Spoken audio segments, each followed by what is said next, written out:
চুক্তিওয়ালা কাম করে কেমনি, সিস্টেম কি যে আপনি প্রতিদিন মিস্ত্রি যতজন নিয়ে আসেন, চুক্তির কামের সিস্টেম হলো যে এখন ডেইলি একটা হাজিরা নিয়ে যাবে, জনপ্রতি 600 টাকা করে হাজিরা, আর ছাদ ডালাই হইলে স্কোয়ার ফিট মাইকটা, বাকি যত আসে যত টাকা চুক্তি হয়েছে 220 টাকা করে চুক্তি, কথার কথায়। তো এরপরে বাকি যা তা একসাথে কি করে দেব, হিসাব করে দেব, পেমেন্ট করে দেব, এটা না নিয়ম। আগে অঞ্চলে প্রতিদিন দেয় কি, রোজ, মানে খোরাকি, ডেইলি একটা খোরাকি দেয়, রোজ দিয়া যায়। আর ওই কাম শেষ হইলে পুরায়া মাইপা ছাদ যত স্কোয়ার ফিট আসছে অত স্কোয়ার ফিটে চুক্তি হয়েছে যত আপনার সাথে, আমি একটা উদাহরণ দিলাম আর কি। তো ওইটা গুন্না ফুল পেমেন্ট দেয়। আর শাজিমের মালিক বলছে, আল্লাহ বলছে বান্দা সেজদা দাও, বন্দিগি করো, নামাজ পড়ো, গোলামি করো, হালাল হারাম মেনে চলো, আপাতত দুনিয়ায় খোরাকি নাও, রোজ নাও, হাসরের ময়দানে আসলে পুরা হিসাব করে আমি আল্লাহ তাআলা জান্নাতে বুঝায় দেব, তোমার 100 বুঝায় দেব, 100। ইয়ারিফুনাহা আররাফাহা লাহুম, আররাফাহা লাহুম অর্থ হইল কোরআনুল কারীমে আল্লাহ বলছে, আমি আমার বান্দাকে জান্নাতের সমস্ত নিয়ামত দুনিয়ার কোনটার বিনিময়ে কতটুকু আমি একটা একটা করে দেখাইয়া দেব, চিনাইয়া দেব, বলে দেব। ফেরেশতা বলে দেবে যে ভাইজান 2026 সালের মে মাসের 13 তারিখ, হ্যাঁ, রোজ বুধবার রাত 11টা 45 মিনিটে আপনি একবার সুবহানাল্লাহ পড়েছিলেন, এর বিনিময়ে যেই পুরস্কারটি জান্নাতে আপনার জন্য বরাদ্দ হয়েছে এটা বুঝে নেন। হ্যাঁ, 13 তারিখের ফজরের নামাজের বিনিময়ে এটা বুঝে নেন, জোহরের বিনিময়ে বুঝে নেন, আসরের বিনিময়ে বুঝে নেন। এভাবে আল্লাহ তাআলা বলছে আররাফাহা, আমি চিনায় দেব আমার বান্দা নেয়ামত, কতটুকুর বিনিময়ে কতটুকু দিচ্ছি। তো যে মালিকের জন্য করছি, আমার কোম্পানি বলছে আমারে পরে দিব, তা আমি আমনে অন দিবেন করতে, আমার কোম্পানি আমারে বলছে পরে দিব, আমি এটা মাইন নেই তো কাম করি, তা আমি অন কারাগারি করলে হবে না। এখন আমি কারাগারি করলে লাভ নেই, আমি তো এটা মাইন নেই, কি করি চেষ্টা করি, আমি এটা মাইন নেই তো ছোটবেলায় মক্তবে পড়ছি, আমি এটা মাইন নেই তো ছোটবেলা থেকে মাদ্রাসায় পড়ছি, আমি যে কোম্পানি চাকরি নিছি ওই কোম্পানি বলছে আমার পরে দিব, আপাতত শুধু রোজ দিয়ে গেছে, খোরাকি দিয়ে যায়। তো আমার কোম্পানির সাথে যেমনি কথা আমি এমনি মানতে হবে না, তো আমার আল্লাহ তো আমার বলছে পরে দিব,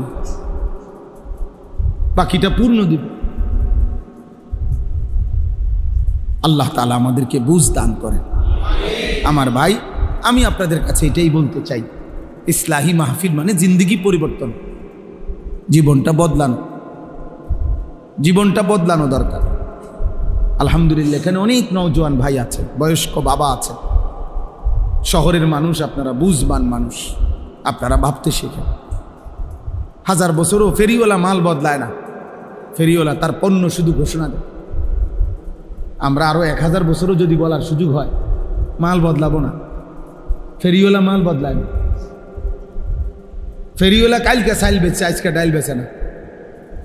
যেই ফেরিওয়ালা যেই পণ্য বেচে প্রতিদিন সে একই পণ্য ফেরি করে, শুধু গল্লি বদলাইছে, পণ্য বদলায় নাই। অতএব আমরা পণ্য বদলাবো না, আমরা আল্লাহর কথাই বলছি, আখিরাতের কথাই বলছি। আপনি বিদ্রুপ করলো এটাই কথা, ঠাট্টা করলো এটাই কথা, আপনি মূল্যায়ন করলো এটাই কথা, অবমূল্যায়ন করলো এটাই কথা। আখিরাতেই আমাদের পুঁজি। সোয়ালা কাম্বিয়া কোরআনুল কারীমের মধ্যে আছে। হযরত নূহ আলাইহিস সালাম থেকে নিয়ে আমাদের নবী সাল্লাল্লাহু আলাইহি সাল্লাম পর্যন্ত সমস্ত নবী মানুষদেরকে ডাকছেন, কিসের ডাকছেন? তাওহীদের। 1 নম্বর, প্রথম ডাকছেন সমস্ত রাসূল, সমস্ত নবী, পৃথিবীর যে কোনো পরিস্থিতি।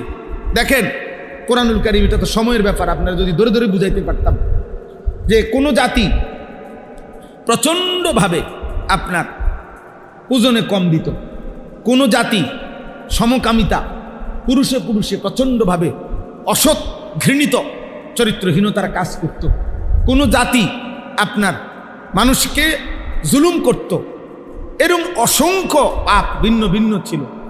কিন্তু সমস্ত নবীর দাওয়াত পদ্ধতি, তর্জ, তরিকা আল্লাহর পক্ষ থেকে একই ছিল। সব নবী প্রথম সমস্ত গুনাহের প্রতিষেধক হিসাবে প্রথম তাওহীদের ঘোষণা দিয়েছেন, লা ইলাহা ইল্লাল্লাহ।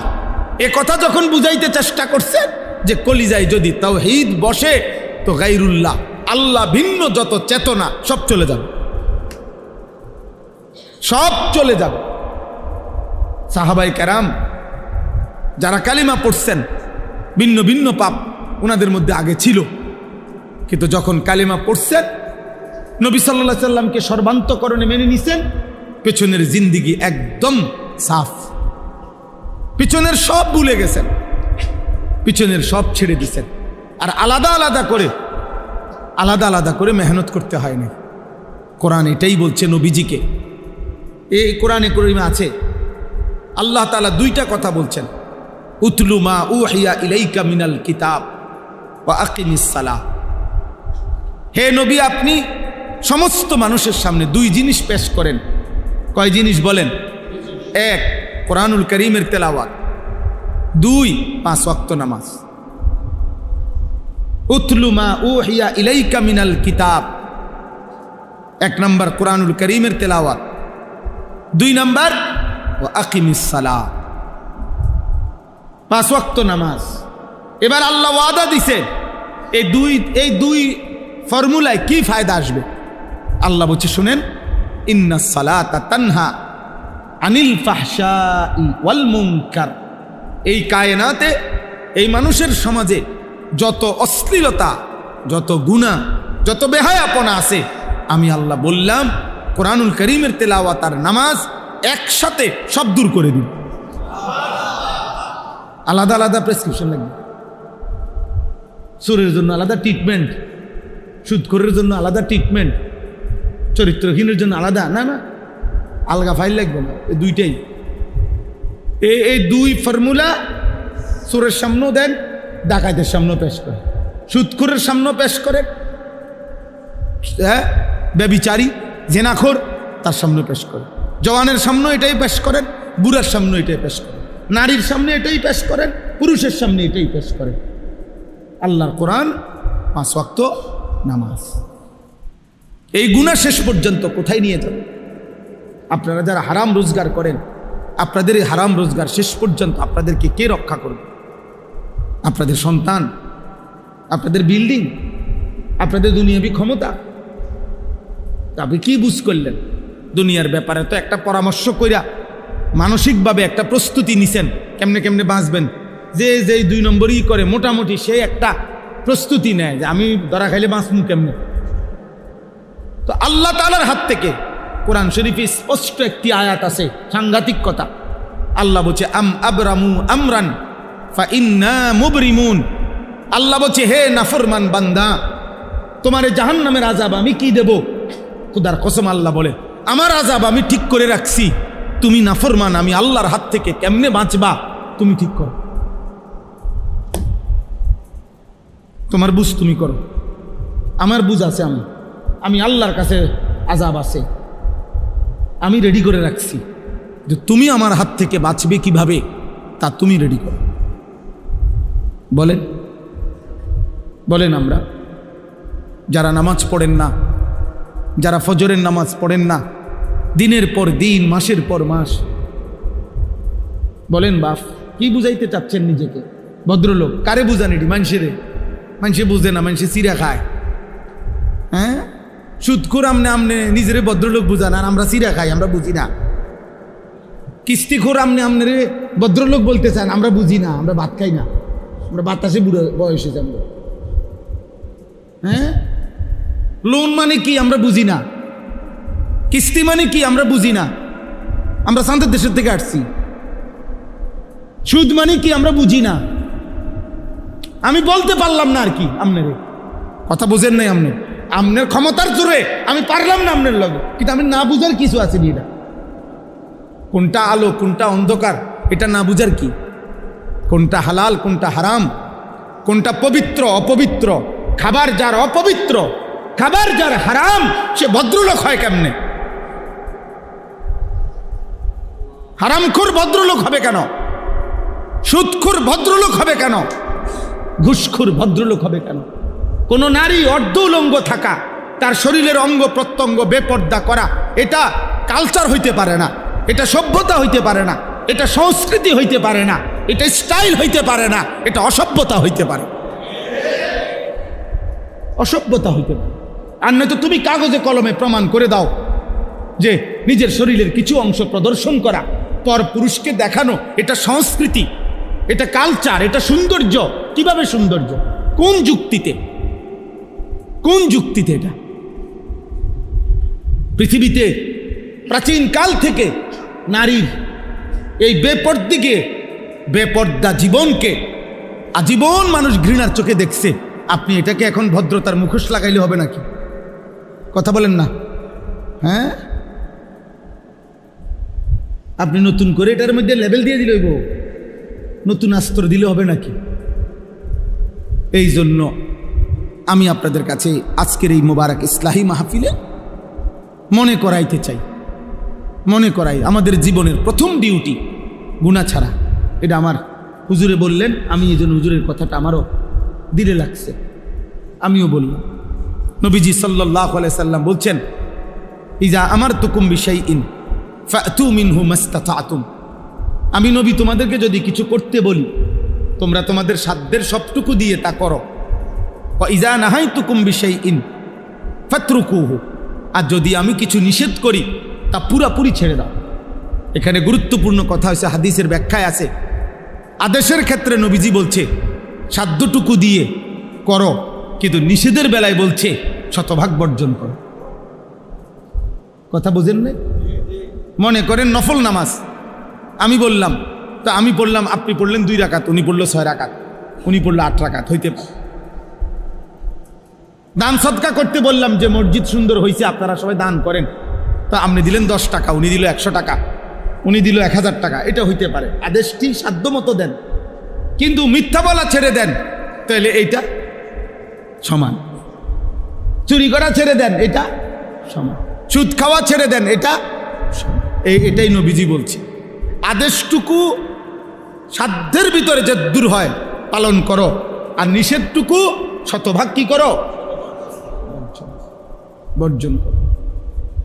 আমরা মাদ্রাসায় ছাত্রদেরকে বুঝাই, চেষ্টা করি বুঝাইতে যে আব্বা, তোমার মেধার ভিত্তিতে, পড়ালেখার মুখস্থ শক্তির ভিত্তিতে রেজাল্ট, ক্রমিক নম্বর কম বেশ হইতে পারে, কিন্তু আখলাক বরাবর হইতে হবে। মনে করেন দাঁড়াইয়া পেশাব করা ঠিক না, এটা একটি ক্লাসের কতজন ছাত্রের জন্য ঠিক না? প্রত্যেকের টয়লেট পেপার ব্যবহার করা উচিত, এটি একটি ক্লাসের কতজন ছাত্রের জন্য উচিত? এই বুঝিনি হিসাবটা।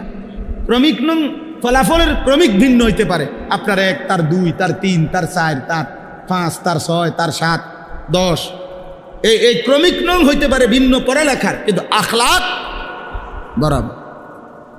আল্লাহ ওই স্বামীর উপরে রহমত নাজিল করে যে তার স্ত্রীকে ফজরের নামাজের জন্য জাগিয়ে দেয়। ফাইন আবাত, নবীজি বলেন যদি উঠতে না চায় স্ত্রী, নাদাহা ফি ওয়াজহিহাল মা, তাহলে স্বামী তার স্ত্রীর চোখে মুখে পানির ছিটা দিয়ে দেয়, আল্লাহ তাআলা ওই স্বামীর উপরে রহমত নাজিল করে। এই হলো হাদিসের প্রথম অংশ, শেষ হয় নাই হাদিস। এরপরে হাদিসের দ্বিতীয় অংশ, ওয়া রাহিমাল্লাহু ইমরাআতান, হাদিসের দ্বিতীয় অংশে নবীজি বলেন এবং আল্লাহ তাআলা ওই স্ত্রীর উপরে রহমত নাজিল করে, আই কাজাত জাওজাহা, যে তার স্বামীকে ফজরের নামাজের জন্য জাগিয়ে দেয়। ফাইন আবা, যদি স্বামী বেচারা উঠতে না চায়, তো নাদাহাত ফি ওয়াজহিহিল মা, তাহলে স্ত্রী তার স্বামীর চোখে মুখে পানি দিয়ে দেয়, ফজরের জন্য উঠায়া দেয়। আল্লাহর কসম, নবী বলেন এমন স্বামী স্ত্রীর উপরে আল্লাহ রহমত নাজিল করে। এই বন্ধুরা, এই সম্পর্ক কিয়ামতের দিনও থাকবে। এবং এই সম্পর্কে ইয়া ইবাদি লা খাউফুন আলাইকুমুল ইয়াউমা ওয়ালা আনতুম তাহজানুন উদখুলুল জান্নাতা আনতুম ওয়া আজওয়াজুকুম তুহবারুন। সরাসরি কোরআনের আয়াত। আল্লাহ বলবেন, হে নেককাররা, তোমরা তোমাদের বন্ধুদেরকে সাথে নিয়ে, সঙ্গীদেরকে সাথে নিয়ে, নেক কাজে তোমাদের যে যাকে সঙ্গী ছিলা এই সঙ্গীরা একসাথে তুহবারুন খুশি খুশি জান্নাতে ঢুকবে। ইউতাফু আলাইহিম বিসিহাফিম মিন যাহাবিন ওয়া আকওয়াবিন মিন ফিদ্দা। ঢুকলেই দেখবা তোমাদের সামনে জান্নাতের মধ্যে ঢুকলেই স্বর্ণের থালা, রৌপ্যের গ্লাস তোমাদের সামনে ঘুরতেছে। ইউতাফু মানে তাওয়াফ করতেছে, ঘুরতেছে। তো জান্নাতি বান্দা বন্ধুদেরকে নিয়ে, এক বন্ধু আরেক বন্ধুর কিরে দোস্ত প্লেটও খালি গ্লাসও খালি, হ্যাঁ এটিতে গোরে শুধু। তো ফেরেশতা বলবে আরে অপেক্ষায় তো আছি আপনার, আপনি অর্ডার করবেন, আপনার দিল কি চাচ্ছে আপনি বললেই সাথে সাথে রেডি হয়ে যাবে। ওয়ালাকুম ফিহা মা তাশতাহিহিল আনফুস ওয়া তালাযযুল আ'য়ুন। আর হে আল্লাহর বান্দা, আপনি যা অর্ডার করবেন তা এক্ষুনি আসবে, আর দেখলেই আপনার চোখ ঠান্ডা হয়ে যাবে। ওয়া তালাযযুল আ'য়ুন।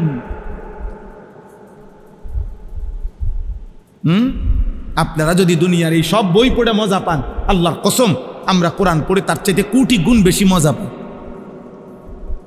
আমরা হুজুরের আমরা এত শুকনো মানুষ মনে করি না যে আমরা রস নাই কষ নাই, না না না, আমরা রসও আছি কষও আছি, আরামেই আছি। আলহামদুলিল্লাহ আলহামদুলিল্লাহ। খোদার কসম আল্লাহকে মেনে কোনো ইমানদার অসুখে নাই, দুঃখে নাই, পেরেশানিতে নাই, বরং আল্লাহকে না মেনে কষ্টে আছে। আল্লাহর গোলামির মধ্যে সুখ আছে, সেজদার মধ্যে সুখ আছে। হযরত বড় পীর আব্দুল কাদের জিলানী রহমতুল্লাহ আলাইহি ওই জামানায়, বাগদাদের ওই জামানায় মুসলিম খলিফা ওনাকে বলছিল, হযরত আপনার যেই মহল্লাটা, আপনার যে মনে করেন আপনার উপজেলাটা, তখনকার হিসেবে বলতেছি আর, আমি আপনাকে রাষ্ট্রীয়ভাবে বরাদ্দ দিয়ে দিলাম, এই পুরাটা অঞ্চলের যত খাজনা, কর, ট্যাক্স এগুলো আপনি নেবেন, আপনার বংশধররা নিবে, আপনাকে আমি রাষ্ট্রীয়ভাবে দিলাম। আমরা কিতাবে পড়ছি, কসম আল্লাহ। তিনি বলছেন, হে বাদশাহ, তোমার রাজত্ব তোমার কাছেই রাখো।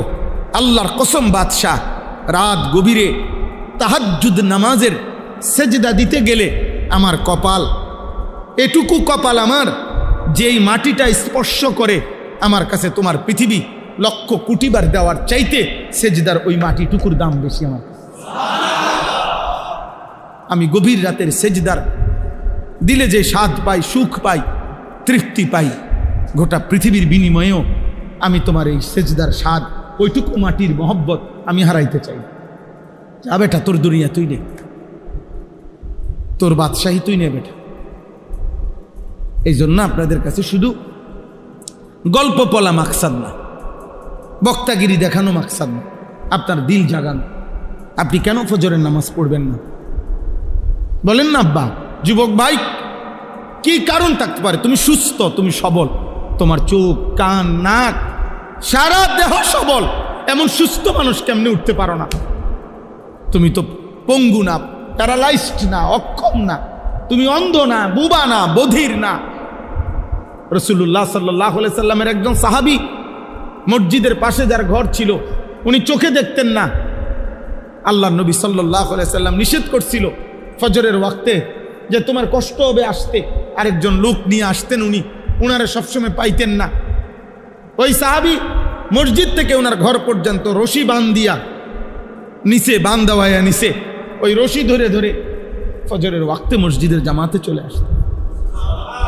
হায় মুসলমান, ওই সাহাবী যদি কিয়ামতের দিন দাঁড়ায়া বলে যে হে ঈমানদার, আমার নবীর উম্মত, আমি চোখবিহীন জীবনে কোনোদিন ফজরের জামাত ছাড়ি নাই, তুমি চোখ নিয়া 365 দিনে একদিনও মসজিদের জামাতে আসতে পারলো না, ও কি জবাব দিবেন? বলো না ভাই, একজন ভাই বলে, কি জবাব দিবেন সেদিন?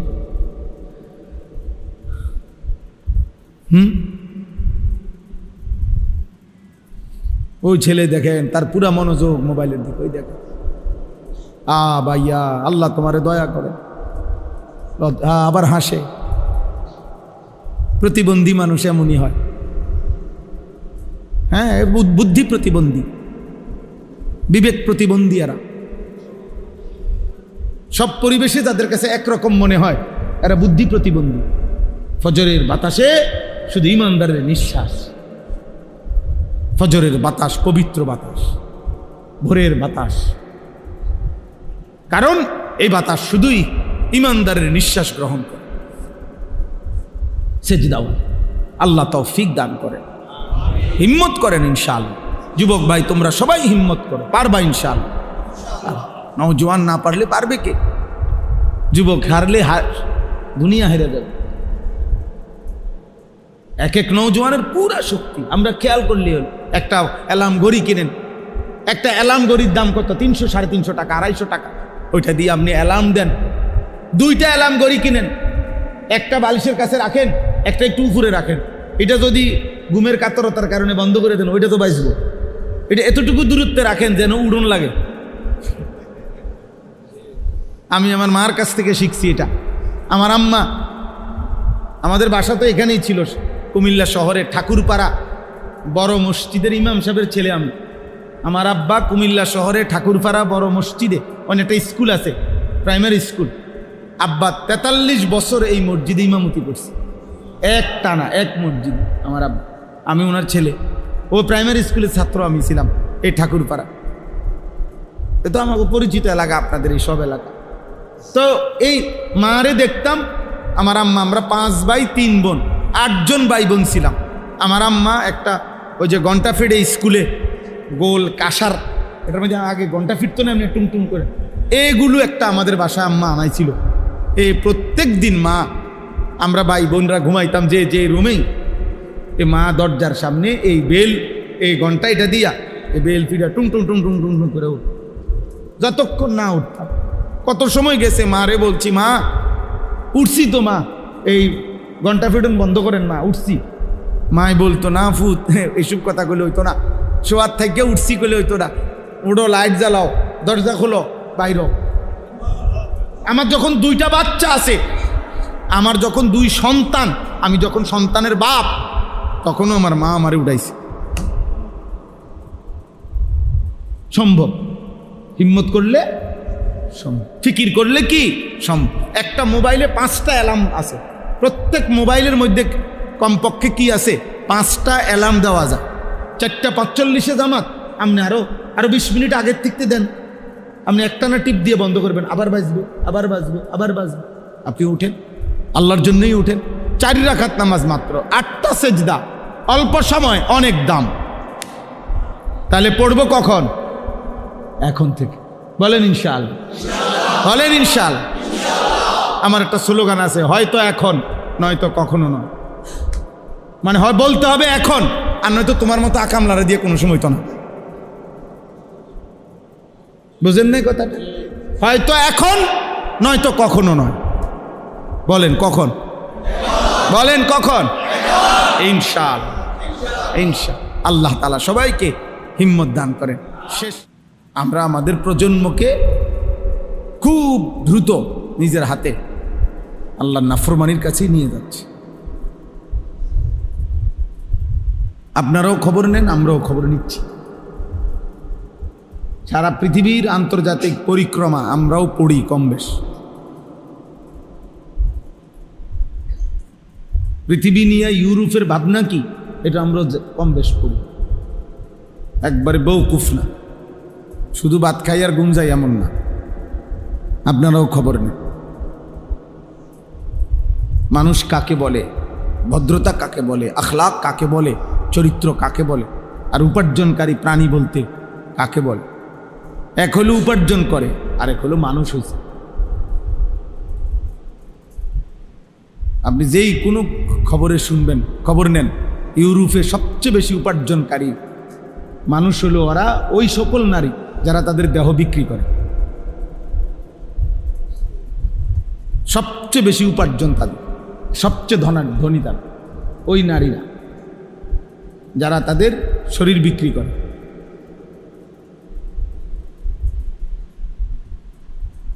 ওরা সবচেয়ে দামি, সবচেয়ে হাই রাইজ বিল্ডিং, সবচেয়ে বিলাসবহুল জীবন তারা। একজন বেহায়া নারীর নাচ আর গোটা এই বিশ্বকাপের সমস্ত আয়োজনের বিপরীতে সেটাকেই সবচেয়ে বেশি ফলো করে দেখা যায়। এটা হলো সবচেয়ে বড় সফলতা। বিশ্বকাপের সবচেয়ে বড় চমক একজন নর্তকীর নাচ।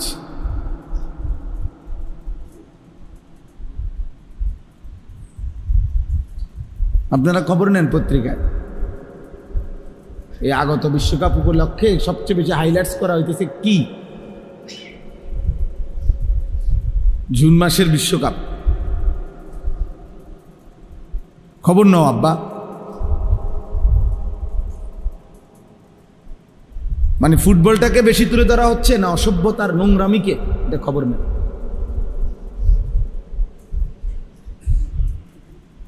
তিন দেশের আয়োজন, তো তিন দেশের আলাদা আলাদা সাংস্কৃতিক অনুষ্ঠান, মানে নাচ, পৃথক পৃথক নাচ। যার কাছে যে দূর আছে সর্বোচ্চ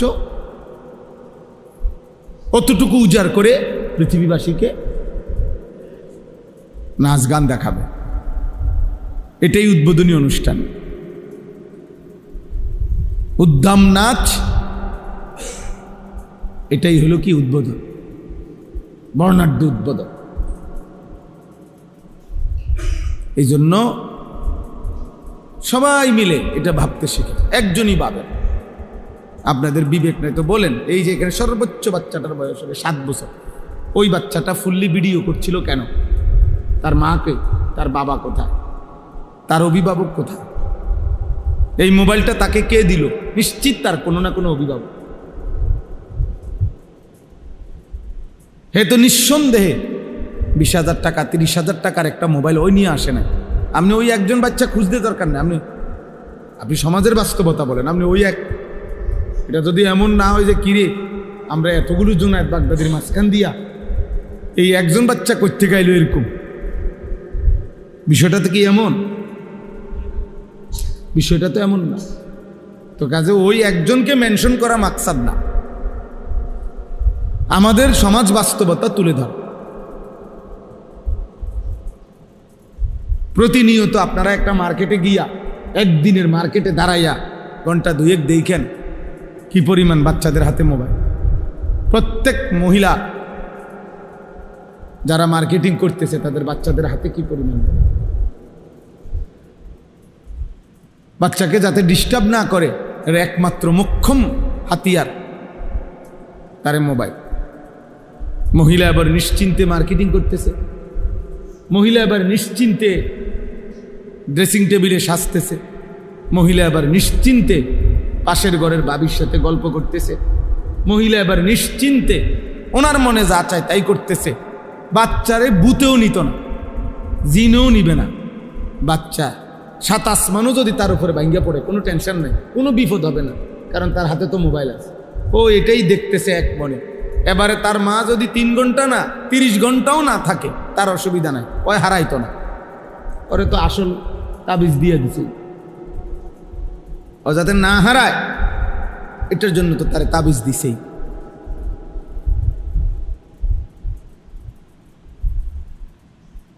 শত শত ছেলে কিশোর মাত্র 12 বছর 14 বছর বাবা মার সামনে দাঁড়াইতেও চায় না। এই হাইওয়ান 1 মিনিট ডাক দিলে দাঁড়াইতে চায়। তার বন্ধুরা, তার শয়তানরা তারে অপেক্ষা করছে কখন দৌড় দিবে মোবাইল নিয়ে। আবার আগের মতো নারী, ছবি, জিনা, ব্যভিচার, উদ্দাম দৃশ্য। বাপের কপালে 10 মিনিট যে দাঁড়াইয়া কথা বলবে ওই ধৈর্য তার নাই। বলো বলো জলদি বলো কি হয়েছে, বলো আব্বু কি হয়েছে, আচ্ছা আব্বু পরে কথা হবে। উনি ভদ্রলোক ভাবতেছে ওনার ছেলে নিজের মতো করে বেড়ে উঠতেছে, নিজের মতো করে নষ্ট হইতেছে। নিজের মতো করে কোনো কিছু বেড়ে ওঠে না, নিজের মতো করে নষ্ট হয়। ফেলে রাখলে, ছেড়ে দিলে নষ্ট হয়ে যায়। এমনকি এটাই নিয়ম যে লোহাও যদি মাটির উপরে রাখে, মাটি লোহা হয় না, লোহা মাটি হয়ে যায়। মাটি কি হয় না, লোহা হয়। লোহা কি হয়, তাহলে ফেলে দিলে দামি জিনিসটাও নষ্ট হয়ে যায়, শ্রেষ্ঠ সম্পদটাও কি হয়ে যায়, নষ্ট, বেদামি হয়ে যায়। আমাদের পরম শ্রদ্ধেয় হযরত